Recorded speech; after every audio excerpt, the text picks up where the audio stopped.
Han, gising ka na pala. Timbla mo ako ng kape. May tumawag na babae sa cellphone mo kanina.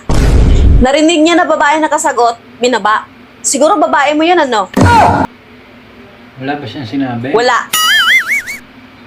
Wala ba siyang chat? Wala din.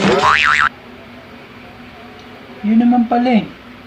Ang lakas ng pangamoy mo. Talaga. May nagchat sa'yo kanina at binura ka agad. Hindi ko nabasa ng buo. Ano naman ang sabi? Namiss ko yung hat. Tapos binura ka agad. Hindi ko nabasa ng buo. Ano yung hat? Hotdog yun, ano? Lagi kang ganyan sa akin. Puro ka duda. Siguro madalas may nangyayari sa inyong dalawa. Ilang beses may nangyari sa inyo? Sagot! Lagi kang ganyan sa akin. Huwag ka magsinungaling. Gaano na karami ang may nangyari sa inyong dalawa, ha? Sagutin mo ang tanong ko at humarap ka sa akin! Binibilang ko pa.